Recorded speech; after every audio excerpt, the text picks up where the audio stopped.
So what is your Batman story? That pivotal, no turning back moment or series of events that forever altered the course of your life or your career?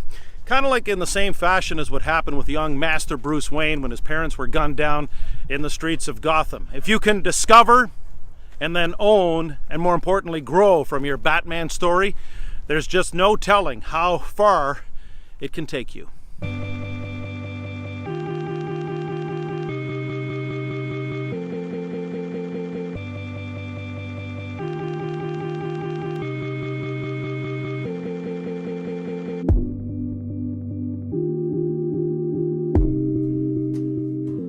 In the case of Halifax-based touring musician Dave Carroll, his Batman story occurred during a layover on a Chicago airport tarmac 2008. He overhears a passenger exclaim, "My God, they're throwing guitars out there!" After landing in Omaha, Dave discovered United Airlines baggage handlers had caused severe damage to his $3,500 Taylor guitar. Over the course of countless phone calls, emails, and faxes, the company that invites us to fly the friendly skies refused to take responsibility or make amends. Well, that was the moment that Dave Carroll's life and career changed. 8 months of runaround through customer service hell triggered a series of YouTube videos that have been seen by tens of millions of people all over the world. United's stock price plummeted.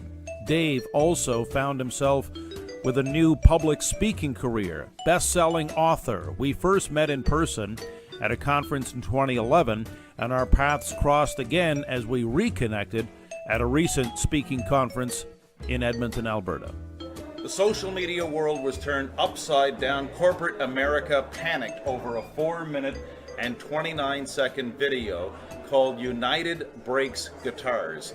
Dave Carroll is the guy who absolutely changed the landscape in terms of how businesses now look at their interactions with consumers. And of course, many of us know the story, Dave, about how you were so frustrated because they broke the guitar at, I think it was O'Hare Airport in Chicago. That's right.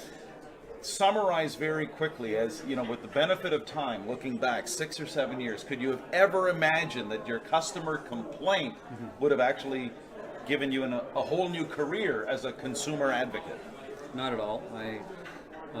Every musician I know has had a guitar damaged by an airline, so there was nothing unique about that, and I was just expressing my frustration when I made that video, and it went viral almost right away. And social media was pretty new, so I knew that YouTube was a platform, but I didn't know what it could be. And I guess it just struck a nerve with people, and it got very popular really quickly, and it turned into opportunities I could never have foreseen. It started a speaking career almost right away, which I found I love as much as performing music. You've written a book, and you have rebranded and reestablished and reinvented yourself as a consumer advocate. And we're friends on Facebook, but I really admire the way, Dave, you really do champion the cause of the customer. Why does that come from? Why is that so important to you? I think because I feel it. I know what it's like to be on the end of that. I know how frustrating it is, and I ask everybody, has anyone ever had a bad airline experience? And everyone knows what that feels like.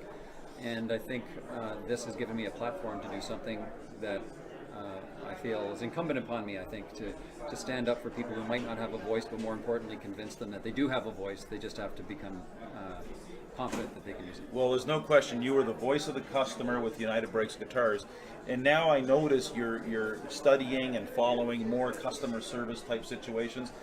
Point blank, is customer service getting better in North America, or is it on the decline? I think it's getting better because customers are realizing every customer is an opportunity to take a bad experience perhaps and turn them into greater ambassadors. Word of mouth is by far the most effective way to protect your brand, and so I think companies are more engaged than ever to find solutions and scale them. There's more tools available to companies to manage all of their complaints.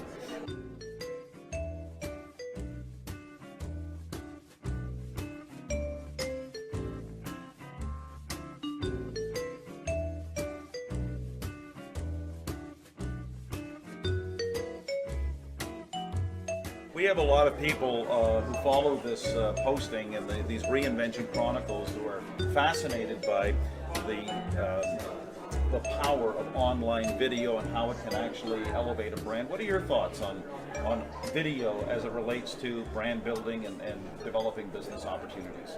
I think your content has to be solid. That's never, the cream still rises to the top, and you have to have good content. It doesn't need to cost a lot, and especially now with the technology, you can make really high quality content with not a lot of money, but you can't scrimp on that. Right. Are there things out there that you see trending that people should know about? Where is this YouTube social media thing going in 2017 and beyond? I think brevity is probably key. If I had put out a 4.5 minute video today, it'd probably be seen as too long, and maybe it was on the cusp of being too long in some people's eyes. I think shorter videos, maybe even 2 minutes now. Things like Vines, 6 seconds. We're getting down to some really narrow content, but I think there's still room to get some nice creative content in a short number of minutes, but you got to keep it interesting right from the start. Dave, let me ask you this. The subject of reinvention is a very personal one, and there's so many people, as you know, in all walks of life, they're kind of stuck where they're at. They would wish they could do something else, and I'd just be interested from your perspective, because really United Breaks Guitars and the subsequent fallout and everything really helped you reinvent yourself. What would you say to anyone watching who wants to maybe create their own second act? What would you tell them? In my case, I don't think I really reinvented myself. I just started doing things I hadn't done before. I think I'm still the same person I was. I always cared as a musician about every person in my audience. I wanted to meet them and say hello to them, because that's always I was building my brand one customer at a time. And in the speaker world, I'm communicating in a different mode now. So I would say if people want to change gears a little bit, stay true to who you are. Keep your integrity in place. Be the person. Be your best self, but just stay true to yourself. Take care of the customer, and the customer will take care of you, which I think is the essence of what Dave Carroll is sharing with audiences now worldwide. Dave, thanks so much for doing this. Thank you. And hopefully some of these thoughts will help you think of ways to recreate and reimaginate the business, the brand, the career that you deserve.